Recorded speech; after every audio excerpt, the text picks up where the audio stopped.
Fed's cut interest rates, and that's really good because I really don't want you paying 7% for a house. Joining me now, the great Carol Roth, 2 times best-selling author, recovering investment banker. Hey, Carol, why'd they cut rates? Well, I think they cut rates because they should have cut rates a long time ago and they were behind on doing so. And so now they're playing a little bit of catch up. They did it in a way as to try to not spook everyone from the stock market to the consumers by doing a 1/4% or 25 basis points cut instead of the 50 basis points that was wanted by Trump appointee Stephen Myron. But I think that they've been playing catch up. They know that they have been too restrictive, and they also know that by lowering their interest rates, it was not going to unleash some crazy amount of inflation, given that we've been through 15 years of zero interest rate policy, and for the fact that AI that is messing with jobs and things like that. So I think that's an important thing. The other thing that's important, Jesse, that is kind of in the weeds is that they decided to stop, as of December 1st, the runoff of their balance sheet. So normally the securities that they've put on their balance sheet, when those have come to the end of their term, they would just let those expire. Now they're going to go back in the market and rebuy ones to replace those. So that is also considered more accommodative, looser policy, and is consistent with what we're seeing out of this cut. Carol, I need you to break that down for dumb people. What does this mean? Runoff on the balance sheets. People like me who went to community college don't know what this means. So you may have heard of the term QE that happened right after the Great Recession financial crisis. It happened during COVID. And this is policy of the Fed that is meant to be accommodative, to put more capital into the economy, to generate some growth, and to support it. It's considered to be accommodative or dovish. This is the opposite. Quantitative tightening is when they say, well, we had put all of these securities on our balance sheet. Now we're going to do the opposite, and we're going to tighten policy.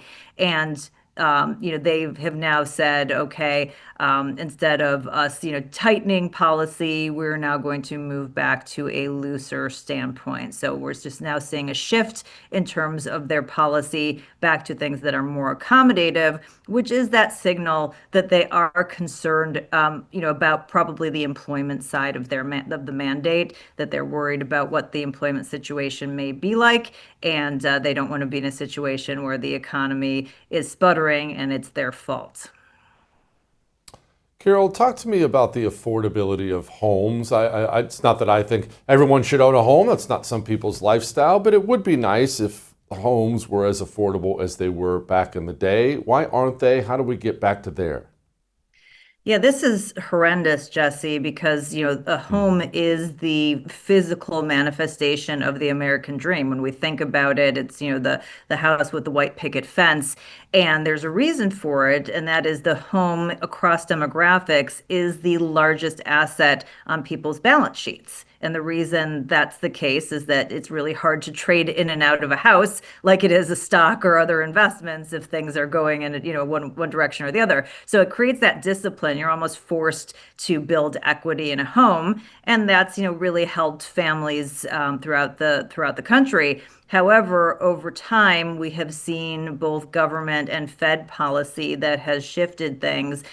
In the past, you might have had a period where home prices were reasonable, but interest rates were high, or the opposite. In this particular case, we have a situations where we were dealing with higher interest rates as well as higher housing costs, and that has put affordability out of reach, as well as ongoing maintenance costs and carrying costs. Because even if you can afford to buy a house, you may not be able to afford the property taxes, you may not be able to afford insurance, you may not be able to afford other things that go into maintaining a house. So it's become a big issue. I think there are a number of policy changes that we could make. For young people, one of the things that is really hurting them is so many of them have this ridiculous college debt, 5 and 6 figures, that has, put no return on investment back to them on their personal balance sheets. So getting the government, the largest predatory lender in the country, out of college lending and making the colleges right size, their investments or their costs so that we can get investment, because we're seeing a wholesale transfer of wealth from young people to college administrators. I think that we can also create incentives for things like building smaller homes, because if you look at the median size house in the 1950s, it was under 1,000 square feet. And now it's almost double that. So, having incentives for builders to actually build something smaller, which is more of a pain in the behind for them, and they don't make as much up front. So we're going to need to incentivize that.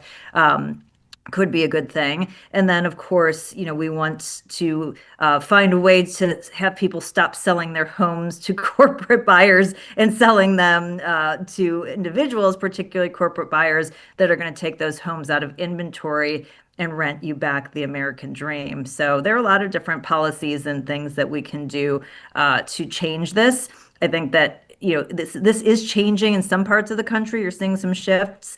And I think in, maybe 15, 20, 25 years, you're going to see a change, probably because the boomers, will give up their homes either on purpose or not on purpose.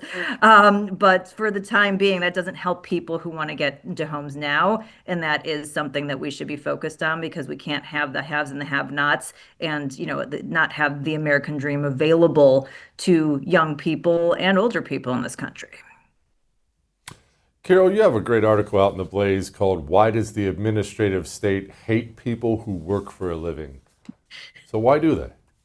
I mean, that's the multi-trillion-dollar question, isn't it, Jesse? The focus of this particular article, there are a lot of reasons why the administrative state hates working people and people who threaten their power, and they just want to wield their power over everything. But this was specifically in relation to the Corporate Transparency Act's beneficial ownership information rule, which you and I have been talking about for a while.